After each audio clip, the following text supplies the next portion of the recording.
Hey, wanted to stop in and just do a quick review on some of the latest on 90 Day Fiance. For you 90 Day fans, season 6, I'm going to just pull out some of the couples that interest me the most and just kind of quickly review um, the latest episode.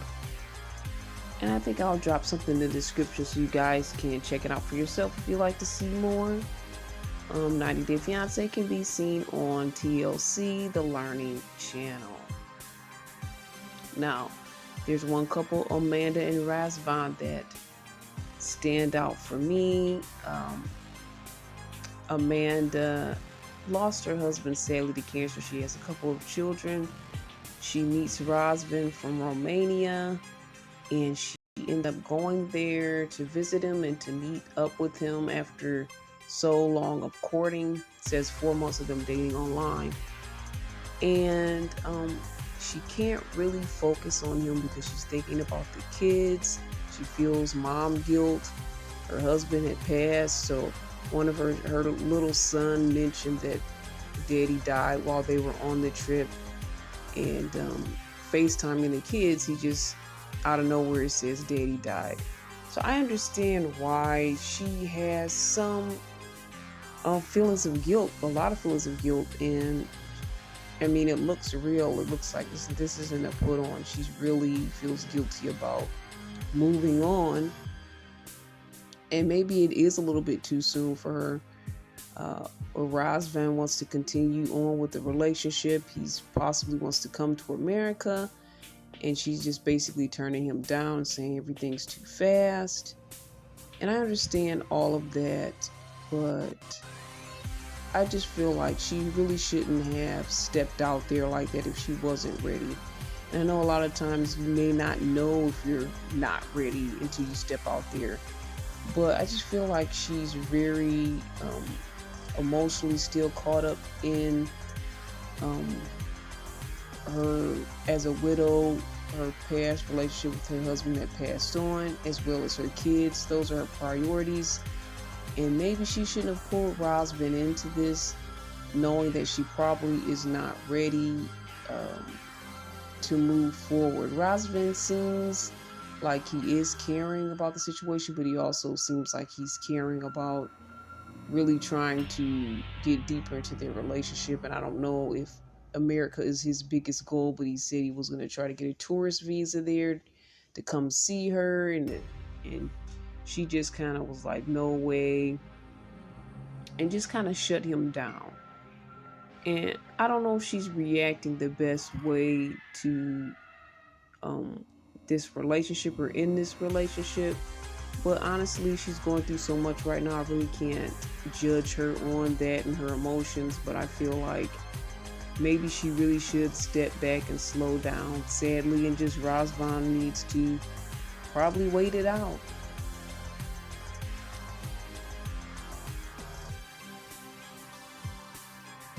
And we already, on our YouTube, we talked about Tyree and Carmela. Carmela is actually a man and has been really catfishing Tyree this whole time.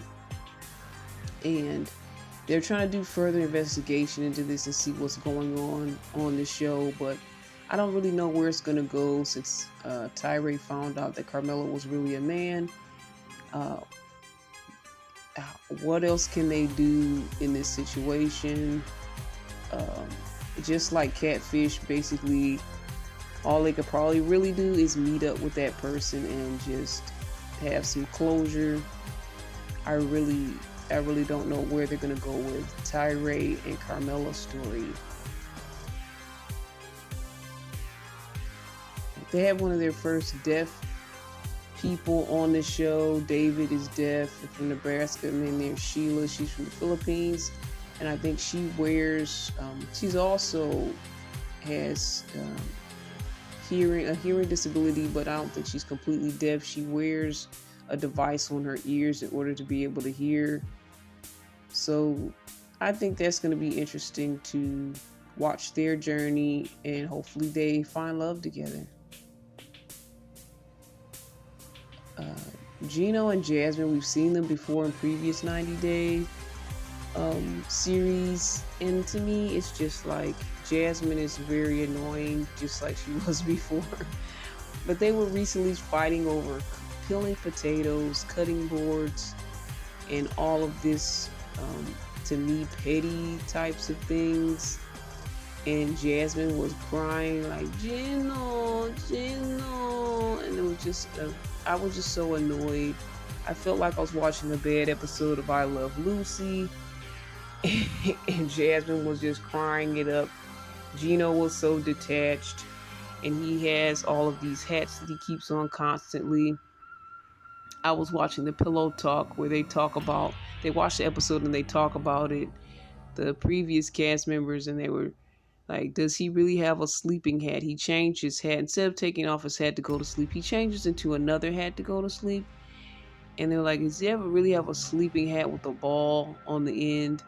And that would have made more sense. But no, he looked like he put on another sports hat or something to go to sleep.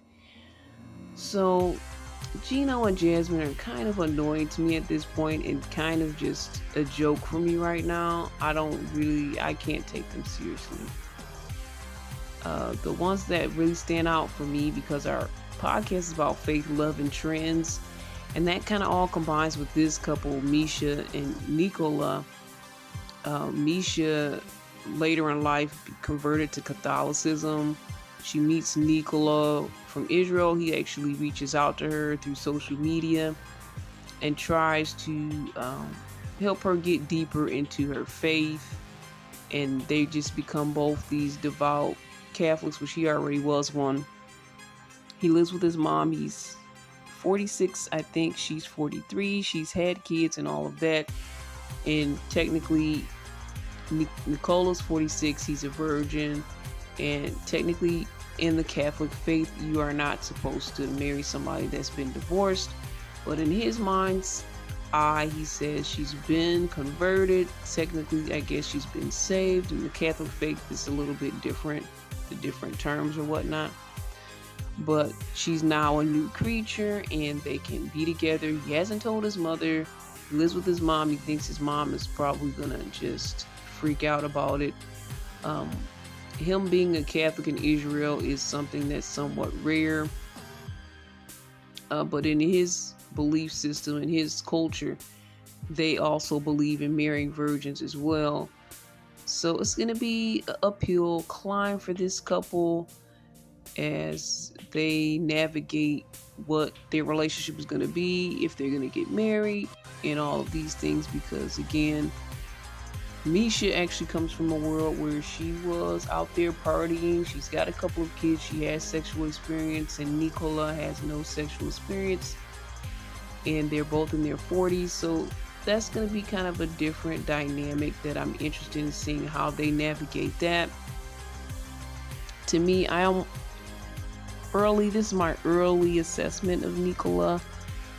I do feel like he saw this beautiful woman and he wanted to take advantage of the fact that she was Catholic. And I do believe that he does really want to help her, because I think he may be strong in his faith.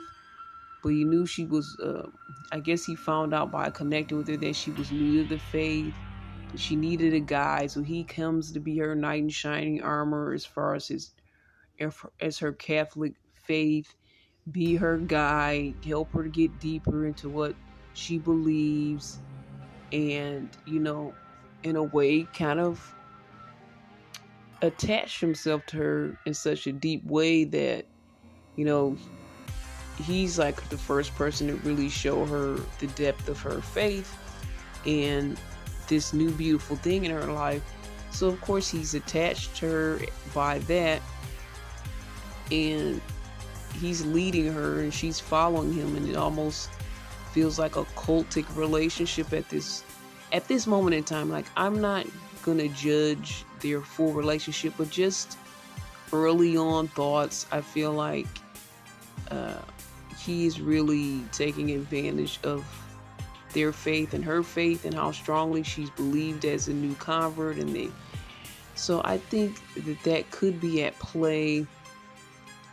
This, again, my early assessment, I don't want to put anybody and say they're cult leaders or whatever. That's not what I'm trying to say, but he's just giving me this vibe that even though I do believe that he's devout and he cares about his faith, I think that he is really in a way controlling on that level because of his experience level was much higher than hers when it comes to the Catholic faith, all of that. And she's just kind of following his lead. We can kind of just lead her anywhere he wants, even into his bedroom. But of course, they're going to get married first. So that's still something that's on the table. And he's really seems serious about that. Of course, he saved himself for 46 years. So I think he's pretty serious about that point. But he wants to get married. And at this point, Misha's in her 40s. I don't know if she wants more children. All of that's an issue because he's never had kids. And, his mother and his culture probably expect or believe that he should have this. It's a little complicated, but it's very interesting. Talk about faith, love, and trends on our podcast. So if you'd like to check us out, listen anytime. Go to cbiztvmedia.com. I think I could talk about those guys all day, but we'll see what happens more in the world of 90 Day, the 90-day universe. We'll talk to you later. Thanks, guys, for listening. Any comments, you can always drop them below, depending on what platform you're on. If you can't drop them below, you can always email me at cbiztv@yahoo.com. That's cbiztv@yahoo.com. Thanks for listening, guys.